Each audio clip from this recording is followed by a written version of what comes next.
Now, okay, I get it. When you think of wildlife photography, you say to yourself, well, everything happens so fast. There's no time to compose and frame. You're thinking to yourself, compositions are for more deliberate kinds of photography, like landscapes or portraits, where you have time to pose, compose, and recompose. If that bird flew past me in half a second, what time do I have to think about compositions? Well, I'm here to tell you that the rules of photography applies across all genres of photography. And here's what you need to know about applying the rules of composition in wildlife photography. My name is Terence and I'm a semi-professional wildlife photographer.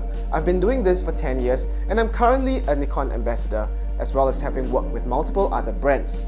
My aim is to spread awareness about the biodiversity that lives within our planet and also to help people learn more about wildlife photography. Many people talk about composition in photography, but what is it really? Now, I'm not going to give you a textbook definition. That's really boring and you can probably go and find it out for yourself. I'm just here to give my personal opinion on what it is to me. So I think that there are certain ways that you can place elements within your frame that makes it aesthetically pleasing to the human eye. And some of these methods can be kind of written down as rules. But of course, not all rules are meant to be followed, and these rules of photography can be broken as well. What I personally provide here is a guideline, and how you apply these in your photography process and how you eventually end up breaking the rules is a process that you have to figure out all by yourself. First, let's talk about the most famous rule of thirds. The rule of thirds concept involves dividing your frame into 3x3 grids and placing your subject along these intersecting lines. The space that surrounds your subject can also be called negative space. Now, what you should take note of about applying this concept is that the negative space has to be clean or it has to contain something that balances out that composition.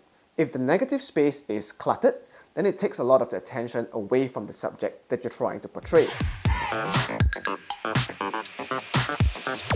Tying in together with the concept of the rule of thirds is another thing called looking room. So imagine we have the subject along the points of one of these intersecting lines. For this concept to work, the subject or the animal has to be looking off to the side. It doesn't really work if the animal is looking straight ahead towards your lens. So, where the subject looks, there has to be negative space there. For instance, if my subject is looking off to the right of frame, then the negative space has to be on that right side of frame. If the negative space is on the opposite side, then it looks unnatural and creates tension. You can see this technique employed a lot in movies. A frame with a natural looking room will feel balanced and look balanced, whereas a frame with unnatural looking room can be a sign that something sinister is going to happen in that film. Another common technique is symmetry, and this is pretty self-explanatory. It works because it looks balanced. Human eyes are naturally drawn to symmetry.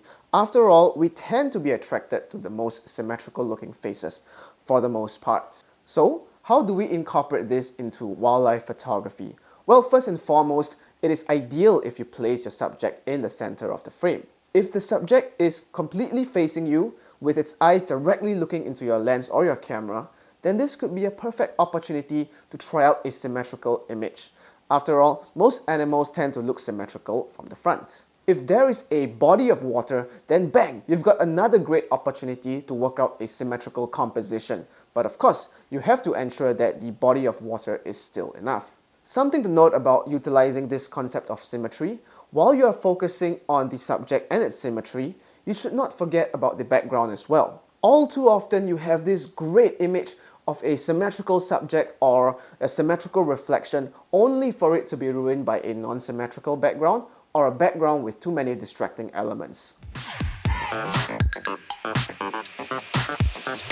Leading lines is a concept where you compose to create these lines that draws the viewer's attention towards a certain focal point in the image. Some of these lines can be literal lines, like a road for instance, but sometimes these lines can be imaginary as well. To incorporate this into your wildlife photography, first you can look for any natural occurring lines. For instance, roads, branches, or the roots of trees all work. Also, certain animals tend to lend themselves to creating these kinds of lines, such as snakes. Now, photographs at the end of the day are just two-dimensional things. But a lot of photographers, in their pursuit of photography, are trying to create that sense of realism by making their photographs look three-dimensional. One of the techniques to do that is by layering. Layering creates depth within an image, something that occurs to us naturally in our day-to-day life. For instance, we can see something that's near to us, not so near to us, and far away from us. Translating that back into photography, that basically means that we have three layers to a photograph: your foreground, your middle ground or your subject, and the background. Now, the subject or the middle ground is fairly straightforward. It's the animal that you want to photograph. But at the same time, we also have to pay attention to our foreground and our background. A clean, undistracting background allows the viewer to focus on the subject. But at the same time, a clean, undistracting foreground can add visual depth to the image. Having all these three layers working together cohesively, the background, the foreground, and the subject, helps to create that 3D pop, that 3D look in your image. Building on the previous technique of layering, a frame within a frame is a more advanced composition skill, especially in wildlife photography. What you're looking for is a foreground that actually encompasses your subject, allowing the viewer to direct all the attention towards the subject. This is a technique that requires you to be very, very deliberate in your framing, so you have to take the time to compose and find that perfect frame that you like. Filling the frame is a very straightforward technique. What it involves is trying to fill all of the frame, or most of it, with your subject. It's a very intense look because all your attention is directed towards that subject. Now, this works very well for animal portraits or any photo that the animal is in direct eye contact with your camera lens. Although this is a fantastic technique, I tend not to overdo it too much. Unless this is your style, I generally avoid taking too many of these kinds of pictures because it kind of feels like you could take these similar pictures in the zoo. I always try to incorporate the environment into my photographs, so I try not to do this technique very often. The last concept is the concept of headroom. Now, this comes naturally for some people, but for many others, they struggle with it. Headroom refers to the distance from the head of the subject to the top of the frame. So, these are some of the general guides that I go by. If your subject is small within the frame, then forget anything about headroom. It doesn't matter, it's not applicable. But if you're taking a full body shot of a subject that is almost filling the frame, then make sure that there is a little bit of headroom. Now, on the other hand, if you're taking a mid shot or a close-up of a subject, then you've got to make sure that there's just a bit more headroom. Too little headroom will look unnatural to many viewers, and it feels like you're trying to squeeze that particular subject into your frame. But at the same time, too much headroom can leave a lot of negative space on top of your subject, which can also look unnatural. If you feel overwhelmed with all these different tips about wildlife photography compositions, don't worry.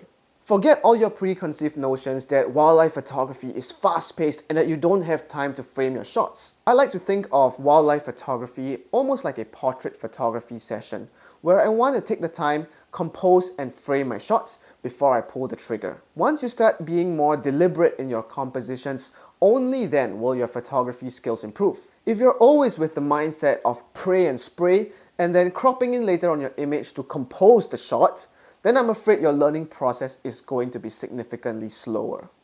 Through practice and over time, these compositional skills will come a lot more naturally to you, and it will become faster and easier to incorporate these techniques while you're shooting.